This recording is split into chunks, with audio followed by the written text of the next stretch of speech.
안녕하세요. 개인 투자자분들의 멘토 프로페서 킹입니다. 12월 30일 기술적 분석이 좋은 모닝 브리핑 출발해 보도록 하겠습니다. 자, 일단 미국 시장 같은 경우에는 전체적으로 거래량이 굉장히 줄어 있는 상태에서 이 허점을 노리는 어떤 선물의 세력들이 시장을 좀 뒤흔드는 그런 모습을 보여줬고, 거기에 맞춰서 지금 뭐 시장 위치가 워낙 고점에 있고 또 쌍봉의 위협, 그다음에 22평 이탈의 가능성이 있기 때문에 뭐 이것들을 좀 걱정하는 기관들의 좀 이 포트폴리오 조절이 있지 않았을까, 뭐 이렇게 판단되고 있고, 다만 그렇게 밀렸음에도 불구하고 힘없이 끝까지 종가 저가, 그러니까 우리나라는 종가 저가가 워낙 비일비재하기 때문에 익숙한데 미국 시장은 그런 케이스들이 정말 많지 않거든요. 또다시 꼬리를 달면서 22평을 지키는 모습을 보게 되면 여전히 굉장히 풀뿌리 같은 어떤 매수세들이 미국 시장에 계속 들어오고 있는 것이 아닌가, 뭐 이렇게 좀 판단을 하고 있습니다. 따라서 이제 미국 같은 경우에는 31일 휴장이 아니거든요. 30, 31일 이 이틀간에도 여전히 어떤 줄어든 거래량, 그러니까 대체적으로 기관이나 이런 쪽에서 이제 휴가들을 많이 가기 때문에 좀 거래량이 줄어드는 건데, 요런 변동, 거래량이 줄어든 거래량을 틈탄 어떤 변동성이 계속되지 않을까, 뭐 이렇게 좀 판단을 하고 있다 정도만 참고하시면 좋을 것 같고, 한국 시장 같은 경우에는 정말 도무지 끝이 보이지 않는 그런 어두운 구간을 계속 가고 있습니다. 끝까지 힘겨운 시장의 흐름이 되고 있고, 특히나 환율까지, 그러니까 자연스럽게 저렇게 슈팅이 나온다라는 게 보다는 저는 공격받고 있다라고 생각을 하거든요. 전반적으로 환율을 방어하기도 좀 어려운 구간이고, 핑계거리도 굉장히 적당한 것들이 많기 때문에 굉장히 좀 힘겨운 싸움을 하고 있다라고 보고 있고, 환율 같은 경우에는 다시 이제 1380원은 분명히 갈 겁니다. 근데 그 시간이 계속 늘어지고 있다라는 거, 그런 부분들이 굉장히 어렵고, 그렇다 보니까 시장 전체적으로 돌파구가 만들어지지 않는다. 그게 정치적인 이슈는 전혀 아니라고 봅니다. 예를 들어서 어떤 정권이 바뀐다 하더라도 더 어려우면 어려웠지 좋아질 그럴 흐름들이 아니기 때문에, 전반적으로 그런 핑계보다는 경기 하강에 대한, 상대적으로 경기에, 미국 시장 같은 경우에는 도무지 경기에 어떤 엔진이 꺼지지 않는 그런 굉장히 놀라운 모습을 보이고 있는 반면에, 우리 시장은 정반대의 흐름을 겪고 있기 때문에 그런 흐름들에 대해서 어떤 계기가 만들어질 때까지 좀 어렵지 않을까, 이렇게 판단하고 있고, 오늘도 마지막 거래일이지만 사실 어떤 희망을 갖는다는 어떤 개념보다는 잘 좀 마무리됐으면 좋겠다 정도로만 보고 있습니다.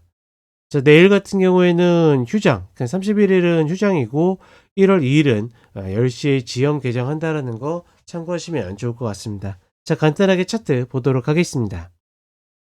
자, 나스닥 선물 30분의 흐름인데 30분이 이탈하면서 하락하는 모습을 보여줬고, 다만 지금 얘네도 선물로 봤을 때 21,500, 21,522, 뭐 이 자리가 굉장히 탄탄한 방탄 자리거든요. 그러니까 이 자리를 정직하게 밟고서 리바운드하는 그런 모습을 보여줬고, 이렇게 꼬리를 달았다는 거는 역시나 미국 시장 같은 경우에는 아무리 어려운 흐름, 그러니까 거시적으로든 미시적으로든 하락 요인이 발생을 한다 하더라도 꾸준히 매수세가 들어오고 있기 때문에, 종목으로 매수세가 들어오고 있기 때문에 이런 흐름들을 만들고 있다.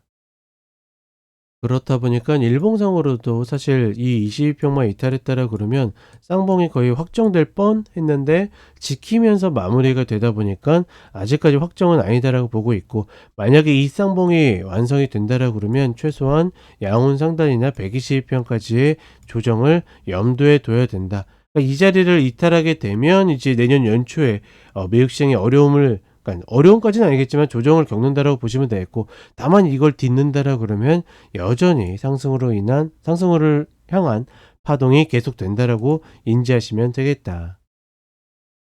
한국 시장 같은 경우에는 2400이 여전히 간신히 지켜지곤 있지만, 사실 지수가 지켜지는 데 반해서 종목들의 흐름은 훨씬 더 어려운 흐름이라고 보고 있고, 전반적으로 어떤 패턴이나 흐름에 있어서도, 그러니까 어떤 거를 갖다 붙여도 일단 이후에 반등이 나올 가능성이 높다라고 나오고 있거든요. 다만 이게 진짜 끝인 건지, 그러니까 이전에도 이야기 드렸지만 헤드가 나와서 어깨만 밟고 있는 것인지 아니면 추가적으로 N자 하락 파동이 있는 것인지 뭐 이게 좀 관건이라고 보고 있고, 어떤 흐름이 나와도 지수적으로는 2400 아래에서는 매수로 접근이 어렵지 않다라는 것만 기억하시라. 그리고 코스닥 같은 경우에는 여전히 2차전지가 좋지 않기 때문에 여기에서 추가적으로 스텝업을 하기 어려운 흐름들을 보이고 있고, 내가 조금 더 정직하고 명확한 전략적 흐름을 따른다라 그러면 코스피 레버러지로 접근하시고, 그것보다는 좀 더 리스크를 안는다라 그러면 코스닥 레버러지로 접근하는 전략에 대해서는 변함이 없다. 이렇게 이야기를 드려보도록 하겠습니다. 자, 어찌되었거나 2024년 시장을 마무리하는 흐름에서 사실은 어떤 희망보다는 여전히 좀 어두운 그런 길을 계속 가고 있는데, 2025년에는 좀 더 좋은 흐름이 많이 나와주길 바라도록 하겠습니다. 자, 이렇게 이야기 드렸고, 뭐 휴장하는 흐름에서도 매일 쇼츠는 올라오니까 언제든지 관심 있으신 분들은 쇼츠 함께 해주시길 바라겠습니다. 자, 그럼 저는 새해에 뵙도록 하겠습니다. 새해 복 많이 받으시길 바랍니다. 감사합니다.